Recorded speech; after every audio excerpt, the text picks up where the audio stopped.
After many years of intensive study and memory training, I am utterly convinced that most of us are quite capable of storing in our brain not just the order of a pack of 52 playing cards, but information in encyclopedic quantities. The only thing preventing us from doing so is ignorance of the techniques and systems that would enable us to unleash the full potential of this remarkable resource, the brain, which for most of the time lies unused within our skulls. The key to memory development, accelerated learning, and ultimately the passing of exams lies in imagination. 7 deep lessons from the book, How to Pass Exams. Number 1. Whether attending lectures, revising for exams, preparing presentations, or planning essays, notes have a vital role to play. But could we be more efficient with our note-taking? Could we use methods which make our notes more usable, easier to comprehend, more visual? Something to help our brains picture all the relevant information in its entirety? The answer is yes. Number 2. The beauty of a mind map is that it can accommodate even the wildest imagination. In fact, the more untamed you allow your imagination to be, the better. Brainstormed ideas bursting to get out don't have to queue up in a polite, orderly fashion. They can be released immediately while they're still hot. Just form a branch and wrap the idea around it. Keep going, branch out if necessary, and if an associated thought leaps out in front of you, throw a rope across to another branch instead of casting the thought aside for later attention. Don't let ideas get channeled. You'll only thwart the natural flow of creativity. It's a bit like working in a sorting office. The ideas arrive by the sackload in differently shaped packages, parcels, and letters. There are so many that you wonder where they all came from. Number 3. The finest sportsmen and sportswomen all share one thing in common: a burning will to succeed, driven by an unyielding passion for their particular sport. If the need, want, determination, and love are great enough, then acquiring and applying the necessary technique becomes a joy, not a task. The same holds true for studying. While you may find the thought of having a love affair with physics out of the question, by at least getting interested in particular aspects of the subject, you can definitely make the process of learning more enjoyable. But how do we create this desire for something? Where does it come from? Enthusiasm for a sport is usually motivated by inspiration. The dream of becoming a world-class footballer may stem from the sight of Wayne Rooney stylishly thundering a ball into the net. An addiction to tennis might be triggered by a single, memorable backhand passing shot unleashed by Venus Williams. Whether it prompts inspiration, fascination, curiosity, or emulation, somewhere along the line an initial impression is made that stays permanently with us, spurring us on and driving our will to succeed. Number 4. Nobody told me about the wider implications of training my memory. 1. Deeper concentration. 2. Longer-term retention. 3. Clearer thinking. 4. Greater self-confidence. 5. Wider observation.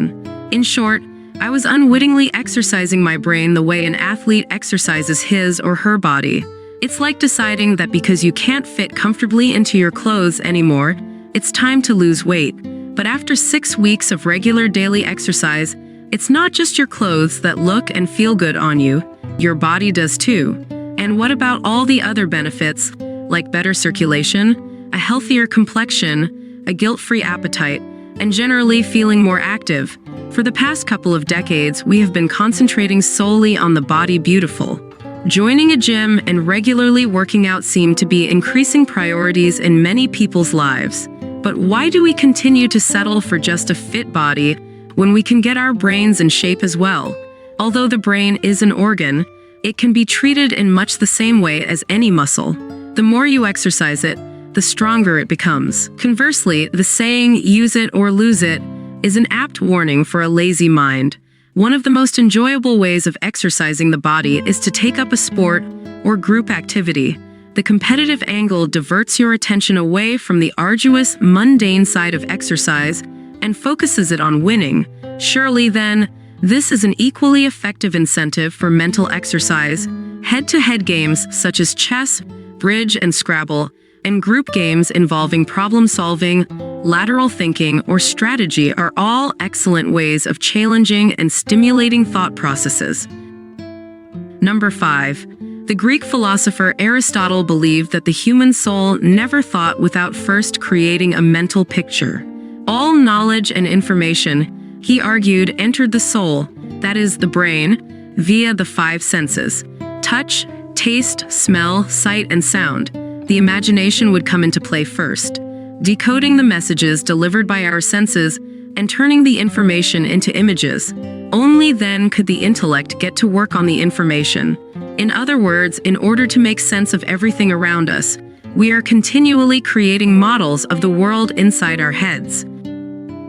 Number 6. If you had to write down everything, and I mean every little detail, that you could remember about today, what you had for breakfast, conversations, confrontations, sights, sounds, thoughts, emotions, it would probably take you all day. The individual memories, if you thought for long enough about it, would literally run into the thousands. There seems to be a great imbalance here. If, on the one hand, our memories are so perfect that we can recall tying a shoelace at 1:40 p.m.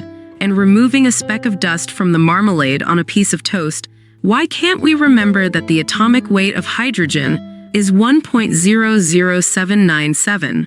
The simple answer to why you can remember so much information about today is because you were there. Number 7.